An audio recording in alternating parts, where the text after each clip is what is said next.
خواتین توجہ سے سنیں کہ ہمارے ہاں بدقسمتی سے چونکہ معاشرے میں دین نہیں رہا، ماں باپ تک اپنی اولاد کو دین کی تعلیم دینے سے قاصر ہو گئے، سوسائٹی بے دینی اور کفر کی آماج گاہ بن گیا ہے۔ لہذا بچیاں، خاص طور پر تحریک منہاج القرآن کے وابستگان، منہاج القرآن کی بیٹیاں، منہاج القرآن کی طالبات، منہاج القرآن ویمن لیگ کی کارکنان، بیٹیاں، بہنیں، اور آپ سب رفقا کی بیٹیاں اور بہنیں، اور امت محمدی کے ہر گھرانے کی بیٹیاں، بطور خاص میرا پیغام سنیں کہ بننا، سنورنا، خوبصورت لباس کا پہننا اور زیب و زینت، یہ سب کچھ حق ہے بیوی کا، مگر یاد رکھ لیں فقط اپنے شوہر کے لیے۔ بدقسمتی سے ہماری سوسائٹی کے حالات یہ ہیں کہ شوہر کے ساتھ گھر میں جھگڑا ہوتا ہے، فساد ہوتا ہے، نافرمانی ہوتی ہے، سرکشی ہوتی ہے، اور گھر میں میں نے بہت گھرانوں میں دیکھا ہے بعض اوقات بڑے گندے لباس کے ساتھ بیویاں پھرتی رہتی ہیں، جس لباس سے کچن کی صفائی کی، کام کاج کیا، گھر بار کا کام کیا، گھر میں نظافت کا، لطافت کا، لباس کا، زیب و زینت کا خیال نہیں کرتی، جب گھر سے باہر جانے کا وقت آتا ہے تو میک اپ کرتی ہیں، میک اپ کرتی ہیں، لباس بھی شاندار پہنتی ہیں، اور عبائے پہننے والی عبائے بھی بہترین پہنتی ہیں، اور ٹائٹ قسم کے لباس پہنتی ہیں، تو باہر جاتے ہوئے یہ زیب و زینت، میں معاشرے کی بیٹیوں سے پوچھتا ہوں کس کے لیے، کس کے لیے یہ زیب و زینت اللہ رسول نے حلال کی تھی آپ کے لیے، فقط شوہر کے لیے،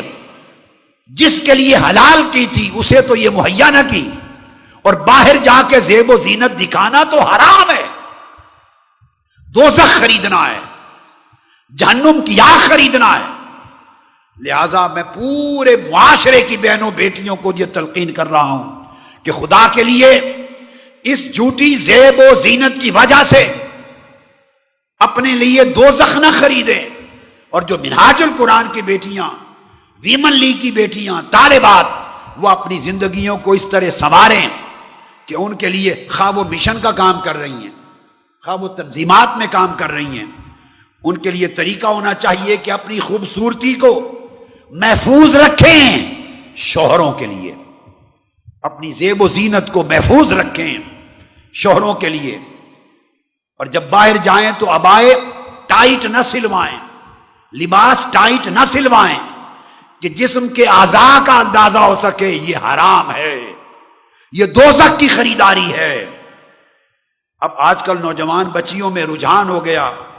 آئی بروز کی پلکنگ کروانے کا۔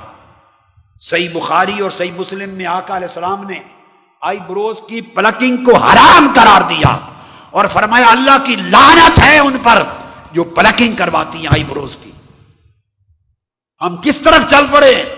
جس گھر کا دیکھو گھر برباد ہوا پڑا ہے، جدھر نگاہ اٹھاؤ ماں باپ گونگے بن گئے ہیں، بے ضمیر ہو کے دیکھتے ہیں، گونگے، ان کی آنکھوں کے سامنے بیٹیاں غلط روش اپنا رہی ہیں، مگر انہیں توفیق نہیں کہ وہ راہ راست پر اچھی تربیت کر سکیں، بیٹیوں کو کہہ سکیں کہ پلکنگ۔ آقا علیہ السلام نے بخاری مسلم کی متفق علیہ فرمایا اللہ کی لعنت ہے پلکنگ کروانے والوں پر، اللہ کی لعنت ہے پلکنگ کروانے والے پر۔ آقا علیہ السلام کا فرمان، اس سے بڑا حکم اور کس کا ہو سکتا ہے؟ زیب و زینت شریعت کے دائرے میں ہونی چاہیے، لباس شریفانہ ہونا چاہیے، نہ عبائے تنگ ہوں، نہ لباس تنگ ہوں، اور جو حجاب وغیرہ ہیں وہ چھوٹے نہ ہوں، سکارف بڑے سائز کے ہوں جن سے سینہ بھی ڈھپے، بڑے سائز کے لباس، بڑے سائز کے سکارف ہونے چاہیے، اور پھر مردوں کے ساتھ غیر فری مکسنگ نہ ہو۔